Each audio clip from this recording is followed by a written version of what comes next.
Alright, so today I just wanted to make a video talking about Denny Laine's 5th solo album called Hometown Girls, which of course I'm holding right here. This album was released in 1985 this is the President Records copy. There's also a copy released in Australia on Possum Records, but I don't have that. So this is President Records, 1985. To put it into context a little bit, this album came out after Anyone Can Fly and before Wings on My Feet. Now, if you're familiar with Denny Laine's solo career at all, you would know those two albums most likely. Anyone Can Fly came out in 1982, and the production on that album is to me, more reminiscent of, I'd say, mid to late 70s production. Definitely has its 80s elements. Of course, I'm generalizing here. This is just a quick summary. But yes, so this followed Anyone Can Fly a couple years later and before Wings on My Feet. Wings on My Feet is a very 80s album, synths up the wazoo, just everywhere, which is fine. I mean, that has its place, and I think it's great as well. But this album is smack in the middle, and I think it lends to a very special transitional element almost in Denny's career, because, I mean, exactly what I just said. It's kind of a middle point between those two things. And to me, the production on this album feels, while it's quite 80s, for the best way to describe it, it's very natural. It doesn't feel overproduced or anything like that to me. I think this album has a great sound. Now, into the album itself a little bit. It's a concept album, which is also quite transitional in Denny's career, just because, I mean, that's a bold thing to do, to take on, to make an album that's a story. And this one is a very linear story. It differs from a lot of concept albums in that the story is not just conveyed in just the music or just the lyrics, but both, and they are very intertwined. So each song, maybe not each song, but the majority of the songs on the album feel like an experience almost, where it's really carrying you through, because as you're hearing the lyrics, the music is also making you feel those things. So I think that's beautifully done. I think to make such a concept album is very bold, risky, and I think it really paid off because this album rocks. So, full disclaimer, I'm very biased. If any critiques I make are purely in the interest of not coming off completely biased, but I mean, I think this is just one of the greatest albums of all time. I think it belongs on every record shelf in the world, and you need a copy. But moving forward. So, there are 10 tracks on this album, 5 on each side. Not a very long album. I don't remember the exact runtime, but I want to say around 40 minutes. All the songs are written by Denny, except for Mistral and Street, and Twist of Fate. Mistral and Street are credited as being co-written by Denny Laine, David Smith, Mark Eagleton, and Richard Eagleton. And Twist of Fate, co-written by Denny Laine and Eddie Hardin. A little bit of a fun fact on some of those people, of course. Mark and Richard Eagleton, I guess, were two brothers that Denny met while he was in Spain. He described them as two rich brothers, and I guess they were living by the seaside, so they were good guitar players. Denny spent some time playing with them, from what I understand, and I also understand that they were friends with a keyboard player. I'm unclear as to if their keyboard player friend is also on this album, so if anybody knows, please let me know, because I would love any information on that. But yeah, so that's how they ended up here, and they're great. And then Twist of Fate being co-written by Eddie Hardin. There's, of course, a lot of overlap between Denny Laine and Eddie Hardin. If you follow either of their careers, you're bound to run into the other just because they work together a lot. Going forward here, all of the songs are sung by Denny except for Street, track 9 out of 10, second to last song, which is sung by Maggie Bell from Stone the Crows. So the album was produced by Nick Smith and Denny Laine. Just want to make sure I had that right. Now, Nick Smith is, I believe, again, correct me if I'm wrong, this is just from what I've read and listened to in interviews, but Nick Smith is the son of Norman Hurricane Smith, and I actually saw that Nick is sometimes credited, not on this album, but on his Discogs pages, he's actually Nick Tornado Smith, so I thought that was kind of cute. It's pretty funny. But yeah, so we got Nick Smith, and I mean, he produces a lot like Norman Smith, They are just, I think they're great producers. They're very big, robust producers. From what I've heard of their songs, anyway, they tend to be very loud and rounded out, but in a very beautifully done way that makes me just want to listen to it forever. So I think it's great. The album cover itself, we see, just let you get a look at it for a minute. And so you can see Denny Laine is actually holding a Roland G707 synth, which is really cool. I want one really badly, but they are expensive. Maybe one day. And then on the other side, we see a bunch of girls with very 80s hair, all trying to give Denny a phone call, it looks like. And actually, it took me a really long time to notice, but they're sitting on a couch, and the couch is just buried behind them to the point where you don't even know it's there. But yeah, little arm to a couch there. Fun fact for anyone who hasn't noticed that. But yeah, pretty fun album cover, I think. You know, I've seen people give it a hard time, but I think it's fun. I need to frame this at some point. There's actually an alternate picture of it as well, which I'll try to remember to include in this video. I just think it's fun to see like outtakes from that kind of photo shoot.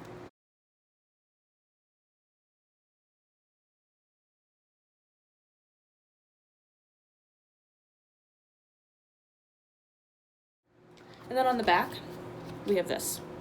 And this is a loaded back cover, so I'll get to that. But picture-wise, we have Denny out in a field, I presume near the recording studio, not positive.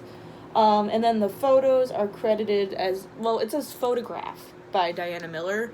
I assume that's both photographs, but I don't really know, so unless somebody would like to correct me, I believe both photographs are by Diana Miller. Oh, you know what? Right as it, oh, no, I was going to say, yep, I'm wrong, but no, it says the front cover photograph. The location is listed. I thought it had a different photographer. But yeah, the front cover photograph was taken at the Hearn Place Studios where the album was recorded, next to a pub. So, yeah, pretty cool. What else do we have here? Okay, moving on. Sorry, I have notes with me because I've got like 10 pages of notes, but I'll try to keep this as concise as I can. Overall, I really like the production on this album. As I was saying, it's very 80s, but that's not a bad thing inherently. I think synths are used very effectively on this album, and they're really pretty and really powerful in some parts. There's amazing saxophone playing on this album, and then I'll get into it as I get into the personnel, but the bass playing on this album is unreal. If you like good bass, you're gonna like this album just on that alone, because Joe Hubbard, the bass player, is so damn good. And then there's a lot of slide bass too, which gives me some Paul Simon vibes, so that's fun. The one thing I will note about the production, just to be honest, is that when I put this on my turntable, it sounds really good. It sounds obviously so much better on vinyl than listening to it in my car. Just the sound quality of the vinyl is phenomenal, but I do actually, because normally I have my bass much higher than my treble because I like bass, but for this album, to make it sound the best it can, I actually put the treble up all the way and the bass pretty low, and that lends to a really nice sound. Maybe it's just me, that's not normally how I would do it, but I've found that it makes it sound really good, and I even tried it in the car with the stereo settings, and it does sound a lot better if you crank the treble on this album. So I'm not an engineer or anything, I don't know what that really says about the mixing, but there's that. But it sounds good. If you get it, just crank the treble. So, the personnel on this album. Now, they're all listed here. You can see they're all just kind of listed as musicians, so I don't really know who's playing what. I've done some research to the best of my ability to try and figure out who plays what, and it's a bit of a guessing game. I'm not 100% on everybody, but it's what we got, so we'll just go with it. So, credited first, we have Neal Wilkinson, that's N-E-A-L, Wilkinson, who I looked up and looks to be a pretty popular studio musician drummer. Side note, because I forgot, all of the personnel, or nearly all of the personnel on this album, are session guys that Denny worked with and hired. They made up their own parts. Denny Laine did not really tell them what to play, so there's a lot of, I'm trying to think of a way to phrase it, like, diverse playing styles in a good way. I think it doesn't really, like, there's nothing repetitive on this album. There's a lot of fresh ideas coming in constantly. You can tell. Excuse me. So yes, we have Neal Wilkinson, a popular studio musician since the mid-'80s from what I found on his profile. He's played with a lot of successful artists, it looks like, including Van Morrison, James Morrison, Paul McCartney, and Ray Charles, among many others. Going beyond him, we have Joe Hubbard on bass. Joe was an American who lived in England. I believe he toured with Denny in the 80s. I'm not positive on the details, so if anybody, again, would like to fill me in, just please do. But Joe Hubbard is just a phenomenal bass player. He could be seen as maybe going... I got distracted there, sorry about that. I was saying Joe Hubbard could be seen as maybe going a bit over the top, but I really don't think so. I think he could just keep doing his thing, because his bass playing is phenomenal on this album. Just so good. Moving beyond him, we have Eddie Hardin, who is, of course, Eddie Hardin. He didn't play throughout most of the album, but he is on Twist of Fate playing some keyboards, and B3 organ on I Wish You Could Love, or Wish You Could Love. So, that's always great. Can't go wrong with Eddie Hardin there. We have Lindsay Bridgewater. Now this is where I start to get unclear. I'm not sure if this is the same Lindsay Bridgewater who is a keyboardist with Ozzy Osbourne, or if this is a different person of the same name, but they're potentially playing keyboards. We have Earl Lewis, who I'm not sure if that is the Earl Lewis or another individual by the same name once again. We have Mel Collins, who's playing sax, as far as I can tell. Based on my research, there is a studio musician who plays sax named Mel Collins. We have JoJo Lane, presumably on backing vocals. We have Mike Pigot, or Pigot, I'm not really sure how I'd say his name. From what I looked up, there is a violinist by this name, so that he could be playing violin. I'm not positive. Steve Hawley, not going to explain who he is, but presumably on drums. Then we have Lynn Shepard. I can't find anything on this person, so again, please feel free to tell me anything you know, if you know who Lynn Shepard is. And then Peter Boyda, who, from my research, appears to be a drummer as well. So we got a solid handful of musicians on this album. Again, mostly session people, and I think that lends to a positive element in the album just because of the diversity in players overall. Now, as I was saying, there are 10 tracks total on the album, 5 on each side. Before I dive into going a little bit track by track, I do want to actually talk about the concept, since it is a concept album, and Denny Laine so conveniently even has a nice blurb here, 2 paragraphs, explaining the concept of the album.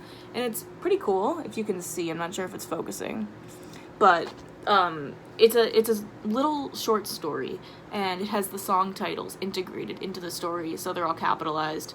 So I'll try not to obnoxiously enunciate as I read them, but it's hard for me not to, just because I get a kick out of it, and they're in all caps. But I'm gonna read the blurb on the back of the album now. Excuse me again, I'm sorry. So this is the premise, written by Denny Laine. I set off full of life, feeling rough, tough, and ready, cruising, but having a good time. Then, one foggy morning, I realized that I miss her, but there's no turning back now. One stormy night, the mistral raging outside, my yacht bobbing on the water like a cork. I get scared, but it's exciting too, and all the memories come flooding back. I have to tell my heart not to hurt. She must stay away for my own good and hers. There's an exclamation point there. How can I hide the truth? I'm homesick, and I think about hometown girls. Soon, the summer evenings begin to turn into beautiful colored pictures, changing before my eyes into a dark, starry sky. Red sky, mountain high, taking my breath away. And this is really my prize, the payment I get for my loneliness.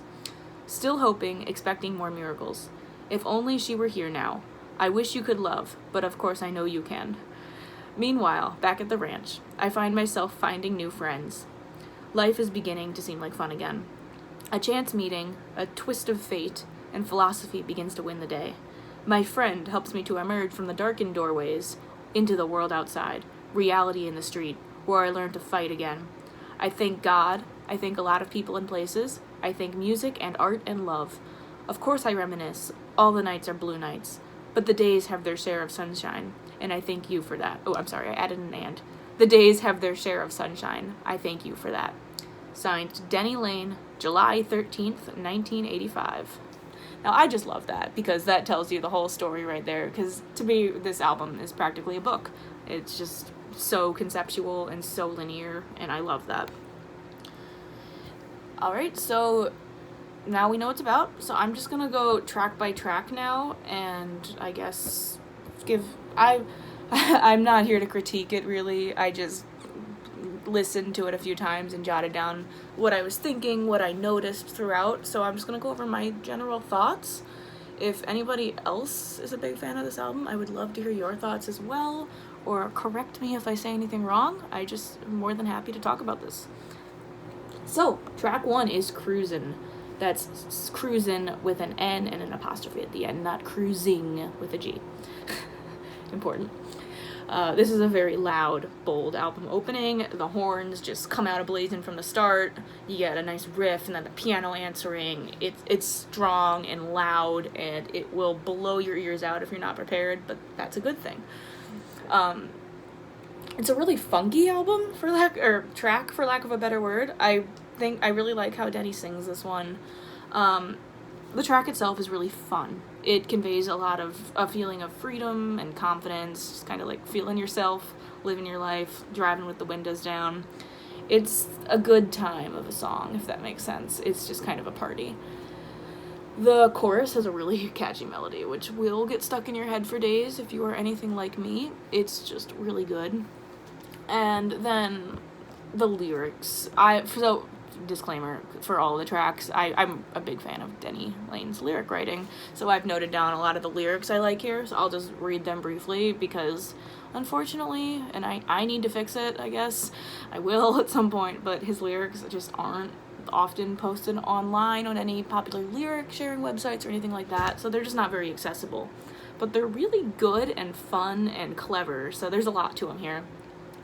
But just so you get the general vibe of this song, the second verse, it goes, if you go too fast, you know it doesn't last, time runs out on you and it all goes past, so call my name and I'll help you out, spend some time with just talking, we don't need to shout, call my name if you like to smile, we're cruising down the road, do it in style, if you think I'm fooling, baby, you're wrong, I don't need no schooling, cause I'm feeling strong, and then my all-time favorite is shake down all your hang-ups, put on your dancing shoes.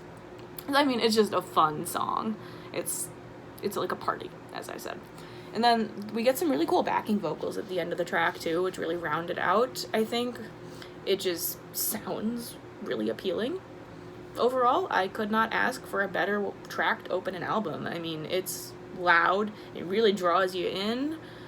It's fun. It makes you want to keep listening. There are no low points on this album at all, but that's definitely not even one of the remotely low ones. It's a good track. And it's really fun to drive to with the windows down. So after that loud, noisy track, in a good way, of course, but it is loud, we then suddenly hit a more relaxed, mellow song called track 2, Foggy Morning. This is a track about, I guess, leaving England, leaving a relationship, just kind of restarting life, a bit sad in a way. It has a Baroque pop influence for sure. Denny Laine compared it to Henry VIII before in an interview. It's a lot slower, but I do hear that melody for sure. It's got those notes in it, but that's fun about it, you know. It gives it a really unique sound that you don't hear often. The vocals are very layered. It's just kind of mystical, you know? Like, there's nothing better than driving. I listen to music while I drive a lot, of course, but there's nothing better than driving on a foggy morning while listening to Foggy Morning at the top of the volume with the windows down. That's life experience that everyone should have. But yeah, it's honestly just a really pretty song. You kind of need to hear it. It flows really nicely after cruising, just for the change in energy. Some of the lyrics that I like are, where did I get it? You're just confusing me, you never let me know, just give me some kind of sign to let me know you're mine, we gotta make some kind of plan, because we can make it, you know we can, every day could be brand new when I stop worrying about you. So it's just about, it's not really working out, I guess. Foggy morning, I've been up all night thinking, seems like it's a warning, and if we don't get away now, we'll never get away. if we don't say goodbye now, we'll never say goodbye, a lot of that.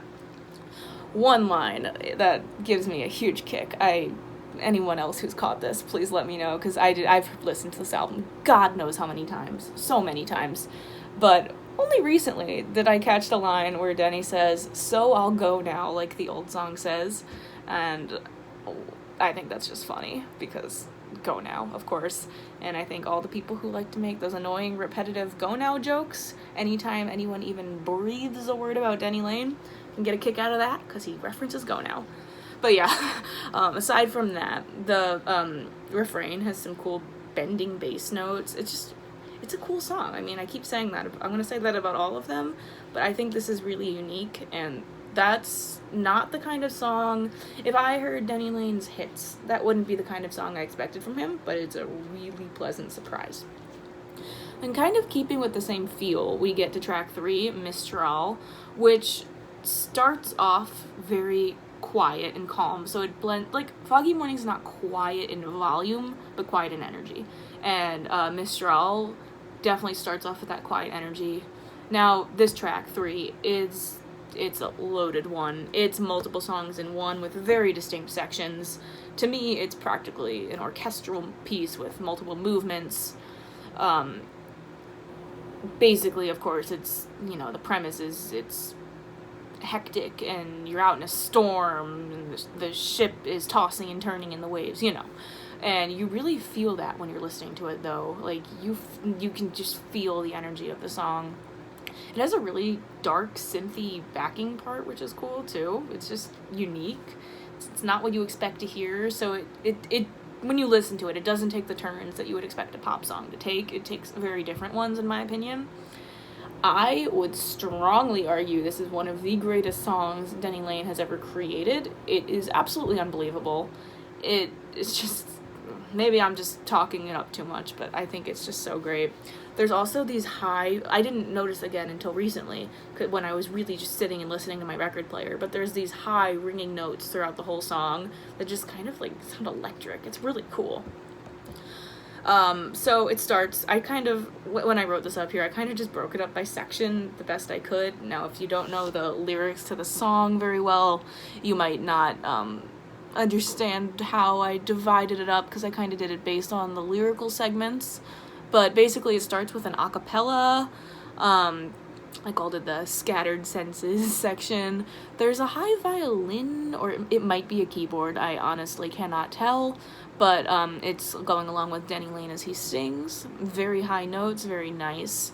Then the keyboard and bass come in, and then we get to the wind is blowing.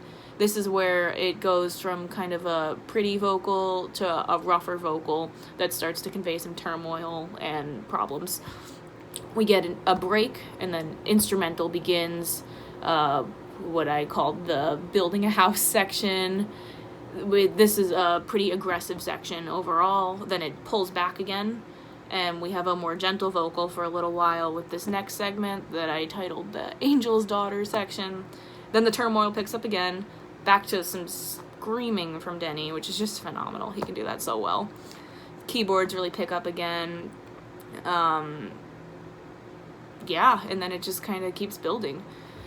Let's see, it's a 7-minute long song. Now, that, of course, could have the potential to feel too long, but it doesn't. Especially the way it's broken up into movements, I want to call it, it's not too long. This song could be 20 minutes long, and I would still wish it was longer, because it's that good. It takes you on a journey.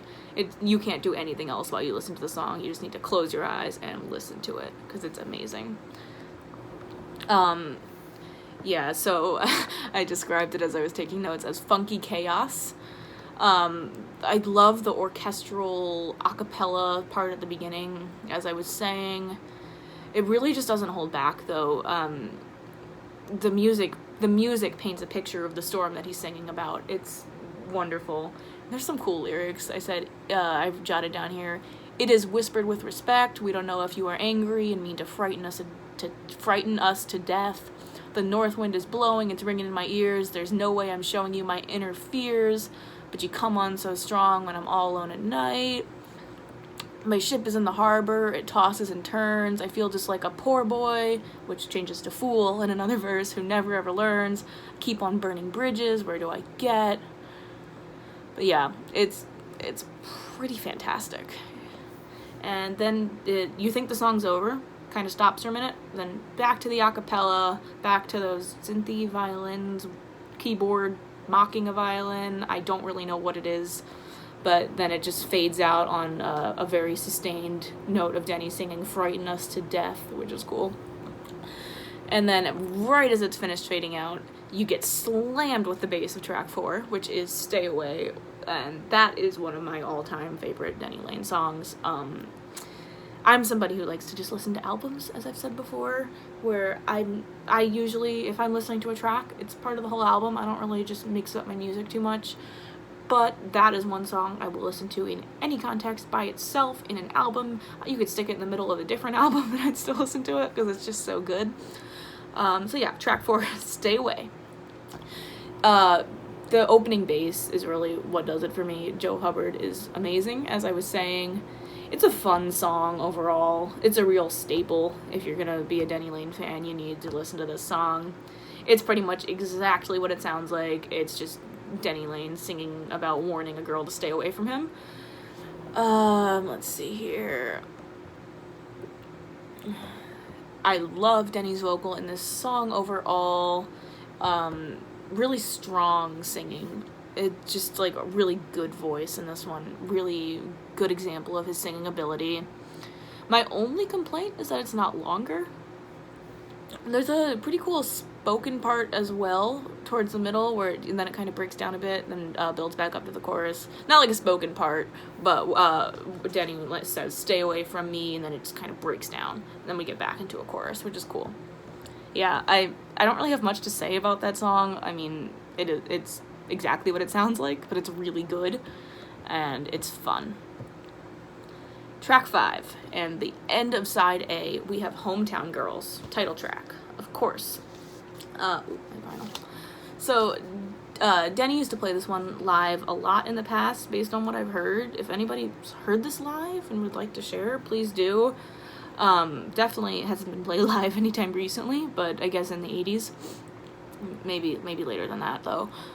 But yeah, it's a song it's about homesickness. It's actually a pretty sad song, but it doesn't sound completely sad at first till you're really listening to it.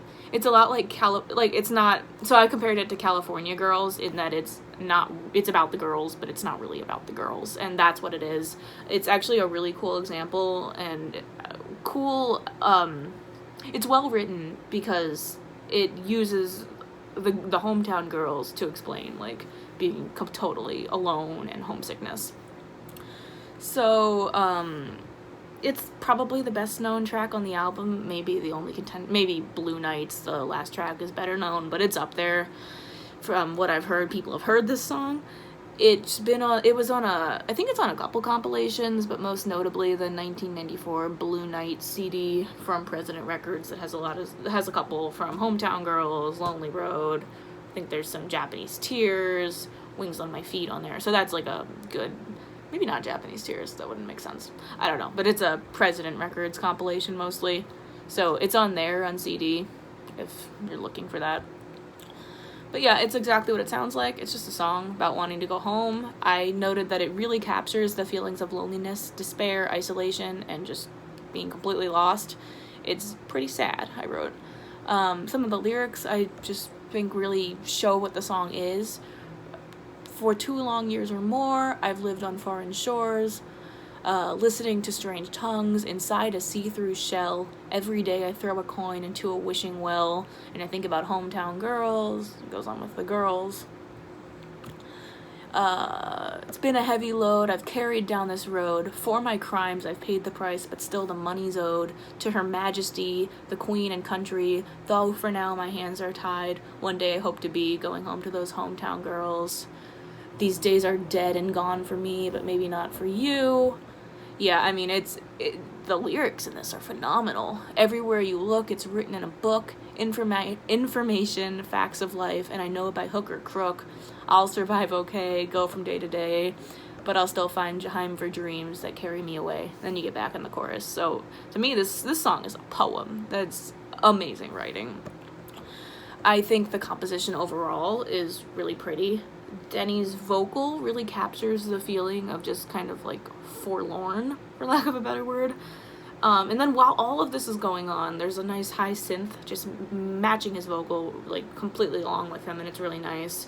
And then, of course, we have all of the assortment of instruments on this album just rounding out the track. There's a cool secondary melody also that's like ascending and descending during Denny's vocal during the chorus, or backing his vocal, I guess, during the chorus. So that's cool too. It just really adds a lot of elements to it. And that's the end of side 1. So then you get some silence to get up and flip the record. I will note right here, because this experience at this exact point in the album is very different if you're on vinyl as opposed to MP3 or CD, if you have it burned to a CD like I do.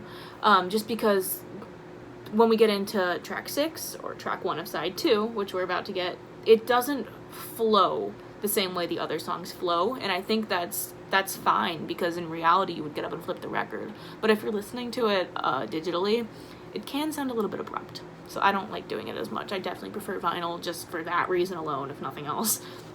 But yes, side 2, track 1 is Red Sky. I didn't always like the song. Again, I think that, as I was just saying, I think it comes down a little bit to listening more digitally than on vinyl for a long time, until I finally went back, got my record player set up after I moved, and I was like, oh, wait a minute, this actually is really cool. So yeah, I've developed quite a strong appreciation for this one that I didn't always have. It starts with what I think sounds like a xylophone, but I can't really tell. Again, it could be a keyboard, some kind of synthesizer. This sound continues echoing throughout, which is really nice. The song itself is Denny just appreciating nature and the beautiful red sky and just being outside and being with his guitar. It's a very screamy track, and it really builds. So it starts out, I won't say it starts calm, because from the beginning it's a loud, aggressive song, but it builds into more than that. You get a lot of, almost like, for lack of a better word, just like desperate, lost screaming from Denny, where it's just like the kind of screaming you would do when you're just, your life is just like I wouldn't even know what to do next. I'd be on top of a mountain screaming like that too, for sure. I noted that there is one really long scream at the end, and that I said it was a bit impressive how long that one was sustained. The vocal overall is very raw through this song. One line I really like from this track is, all the money in the world couldn't buy this time of day. But yeah, it's just kind of a really nice appreciation of nature, as it says on the back, red sky, mountain high, taking my breath away, which is the refrain of the song as well. So yeah, and then you just fade out to some synths, and then before you know it, it's track 7, and Wish You Could Love starts. Now this one, I Wish You Could Love, is a song that Denny actually does play live, at least when he's touring. Presumably he'll continue to do so very often, because it features every member of the band with a solo, which is really cool. So it's cool we do get one live track from Hometown Girls. It's a really funky track, for sure. I like it a lot. There's some interesting synth and guitar I noted. Denny's vocal, I think, is pretty bold. He's kind of rapping over like a muted plucking bass, which is really nice. I love that. It's so good.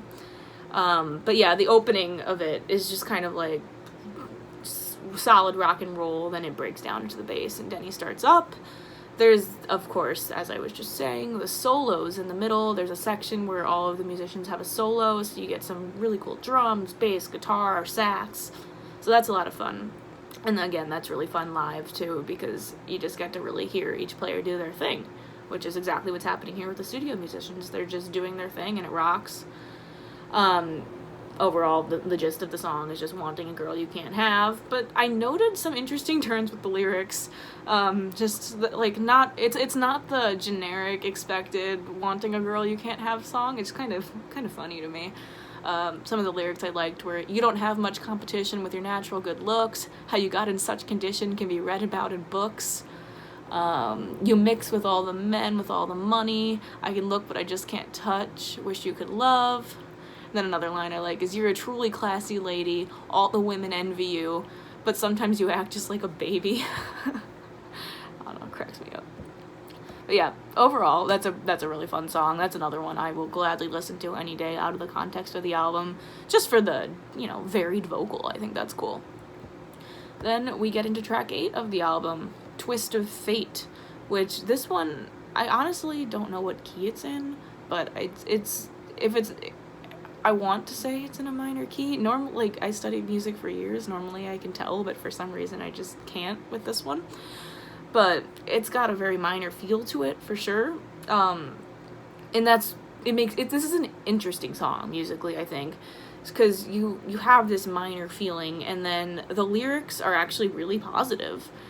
It sounds like the narrator, the story is, I guess the narrator has now met somebody new. I'm not sure if it's the girl from the previous track or a different one, but suddenly it seems like life is okay again. It's a twist of fate. I guess the narrator's been on I kind of neglected the story. The narrator's been on an upward swing since Red Sky, because that song is a lot of just appreciating nature and enjoying life once again. And this perpetuates that theme, for sure. There's some nice lyrics I noted here as well. "You look at the way the world turns, it's impossible to forget that there must be a meaning somewhere and a reason that we just met." There's a lot of comparisons of meeting this woman to a lucky break, a wheel of fortune, as opposed to a previous verse where he's saying, "You look at the cards you're dealing, there's no ace around," to describe a bad feeling. Then he compares that to the good feeling of the lucky break. There's one part of this song where I just kind of completely nerd out over it, because there's a line where he says, "There's no reason why we can't change this tune into another key," and right as he's singing that, it becomes very just major sounding all of a sudden, so that is awesome. I love how that augmentation happens right as he says that.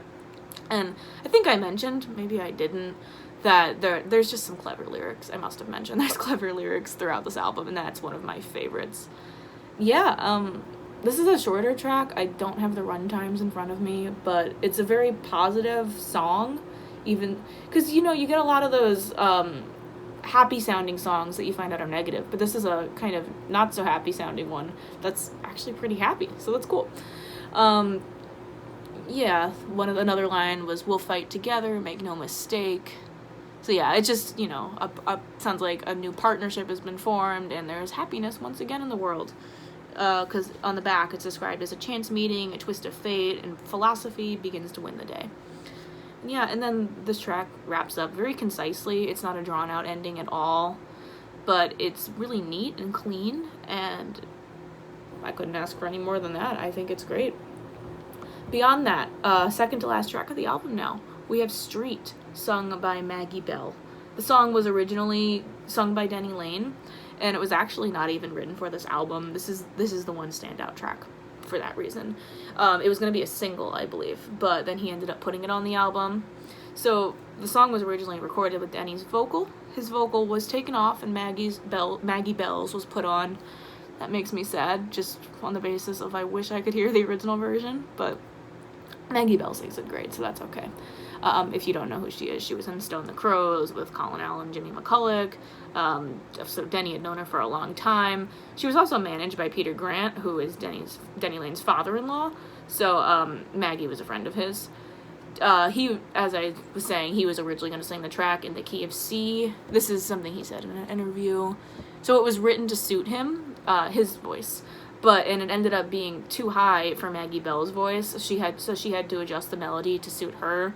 So you can actually hear that she's on the edge of her voice, of her range the whole time, which leads to like a really rough, aggressive vocal. And I don't say that in a bad way. It's like really raw because she's pushing it, and you can hear that. And she put in so much effort just into her voice. It sounds amazing. But yeah, I think it makes a good track on the album. I had no idea it wasn't written for the album. It definitely explains a couple things, and I think it could have been a good single as well, but it's not to the album's detriment that's included, not at all.